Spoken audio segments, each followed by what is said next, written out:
Bismillahirrahmanirrahim. Assalamualaikum warahmatullahi wabarakatuh. Alhamdulillahirrahmanirrahim. Kami akan menyampaikan tugas dalam hal ini dari Pusat Nusantara dan Metode Persebaran Islam di Nusantara.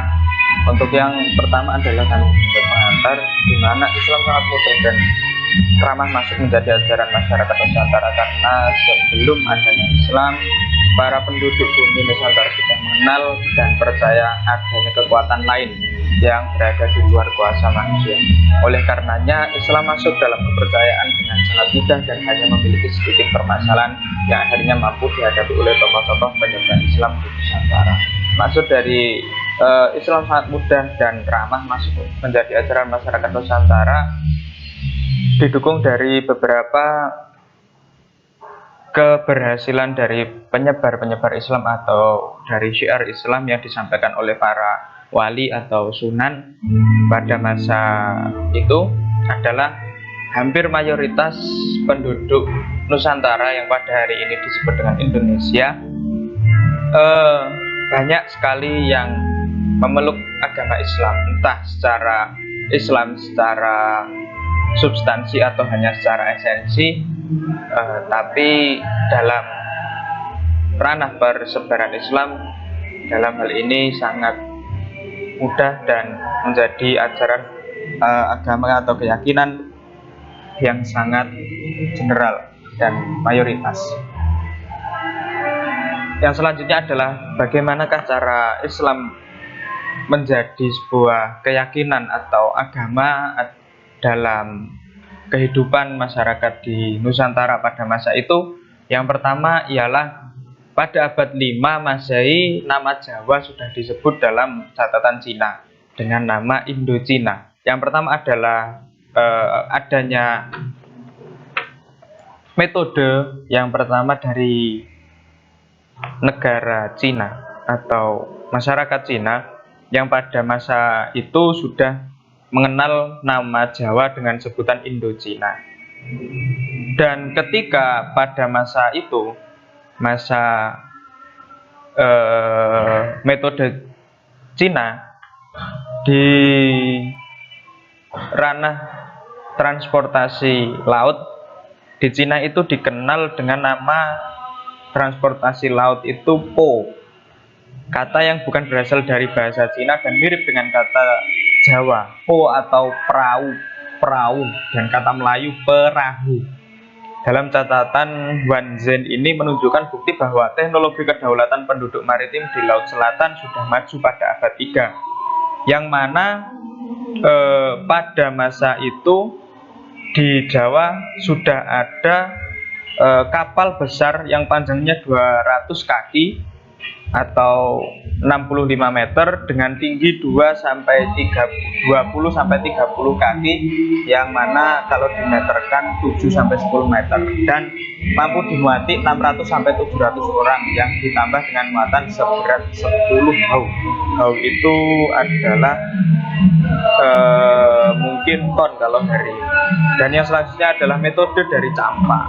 Cina, Campa, India, dan Arab ini sangat berpengaruh sekali dalam metode masuknya Islam di Nusantara, karena keempat negara besar itu adalah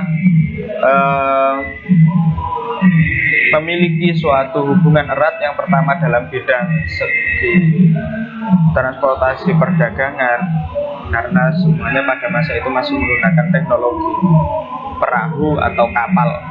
Dari Campa adalah datangnya penduduk Campa pada abad 15 ke Nusantara akibat kekalahan oleh Vietnam.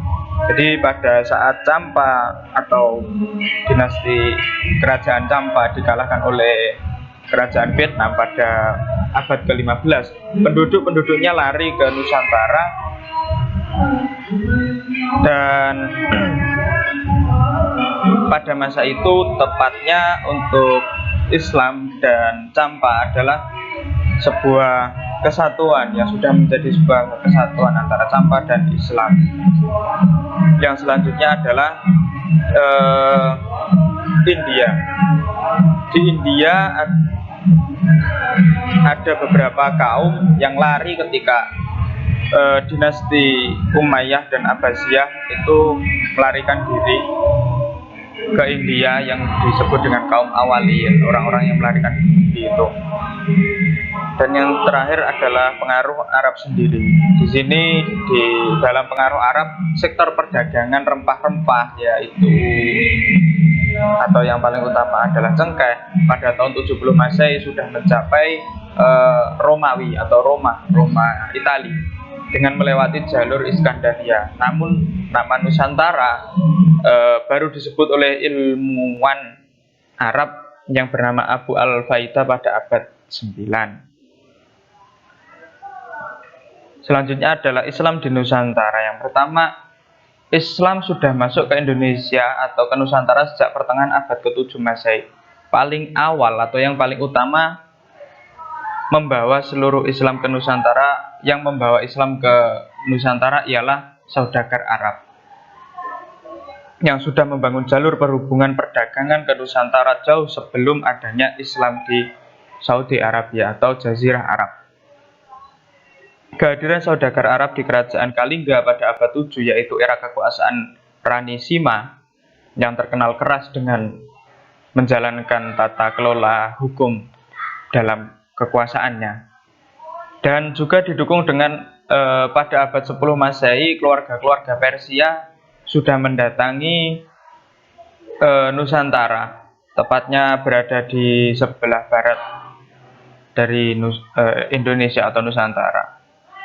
Keluarga-keluarga tersebut adalah yang pertama keluarga Lor yang datang pada zaman Raja Nazaruddin bin Badar, pemerintah di wilayah Lor di Persia pada tahun 300 Hijriah atau tepatnya pada 912 Masehi. Keluarga Lor ini menempati daerah yang diberi nama dengan Loran atau Leran, yang bermakna adalah kediaman orang Lor. Leran itu kan kalau hari ini kita bisa jumpai. Dan untuk yang selanjutnya ada keluarga Jawa nih, datang ke Nusantara menempati daerah di Sumatera Utara atau pada zaman itu dikenal dengan Pasai atau Samudra Pasai, kekuasaan dari Samudra Pasai pada tahun 301 Hijriah atau 913 Masehi. Jadi hanya berjarak 1 tahun.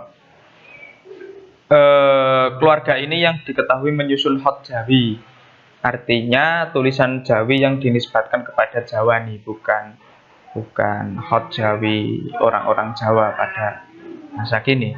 Keluarga Syiah yang terakhir adalah keluarga Syiah menempati wilayah Nusantara bagian tengah dari Pulau Sumatera Timur dan mendirikan kampung dengan nama atau sebutan Syiah itu agak sedikit mirip. Dan juga yang di sini adalah penulis-penulis Arab menamai daratan Sumatera dengan nama Rumi, Al-Rum atau Lamburi dan Lamuri.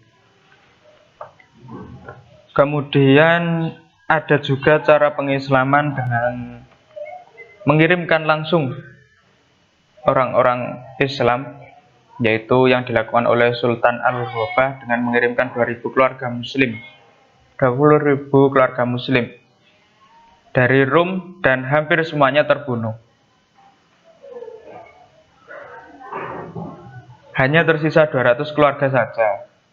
Hal tersebut memancing kemarahan dari Sultan Al-Ghobah, yang dimana ketika 20.000 keluarga muslim itu tidak hanya dibunuh oleh makhluk kasat mata saja, tapi juga oleh makhluk tak kasat mata seperti jin, siluman, dan sejenisnya. Kemarahan dari Sultan Al-Ghobah itu menimbulkan sebuah ide atau rencana yang akhirnya terrealisasikan, yang mana pada hal tersebut Sultan Al-Ghobah mengirimkan Maulana Muhammad Al-Baqir atau biasa yang dikenal oleh orang Jawa adalah Syekh Subakir, yang biasanya atau yang konon sebagai ulama yang menanam tumbal di Pulau Jawa.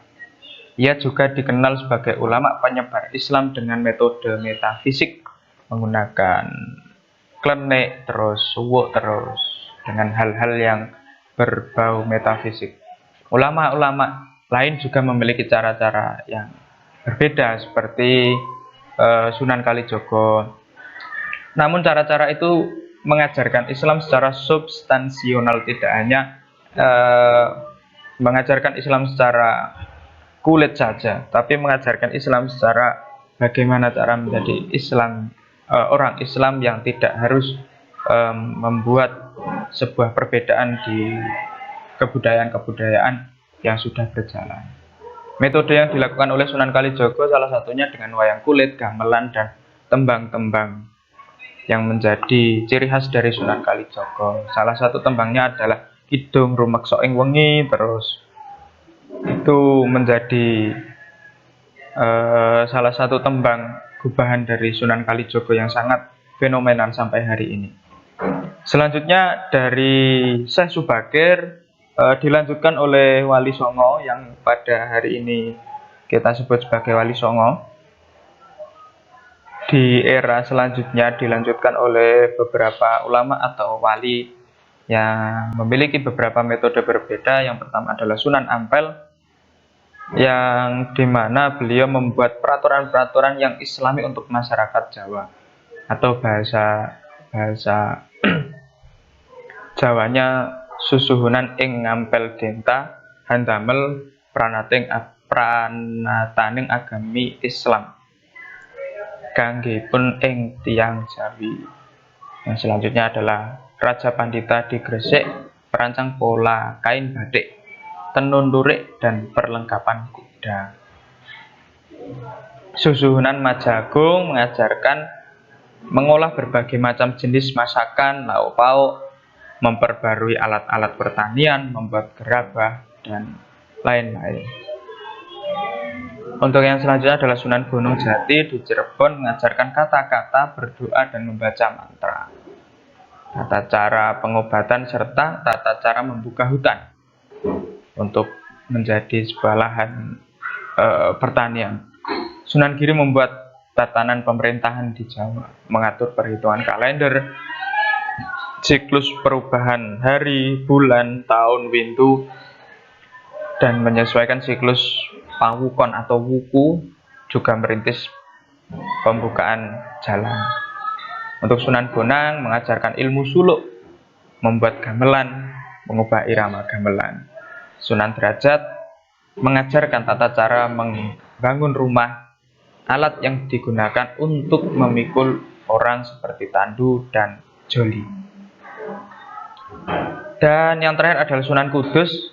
Di sini beliau merancang pekerjaan peleburan, pembuatan keris, melengkapi peralatan pandai besi, kerajinan emas, juga membuat peraturan undang-undang hingga sistem peradilan yang diperuntukkan bagi orang Jawa. Dari berbagai ulama penyebar Islam dalam ranah yang kita kenal adalah Wali Songo, memiliki ciri khas masing-masing. Seperti tadi Sunan Kalijogo dalam segi kebudayaan, Sunan Kudus dalam segi alat merang, terus Sunan Ampel dalam segi peraturan perundang-undangan.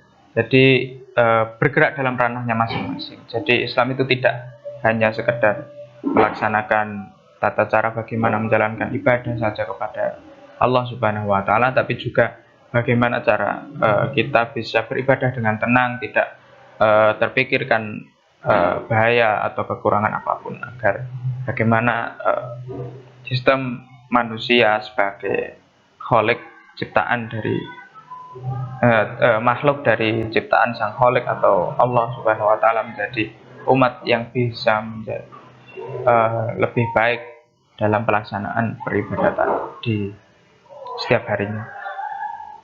Ya, mungkin sekian itu saja dari kami. Khairan wa lakum minkum, Allahumma fiqh ila qawmit thariq. Wassalamualaikum warahmatullahi wabarakatuh.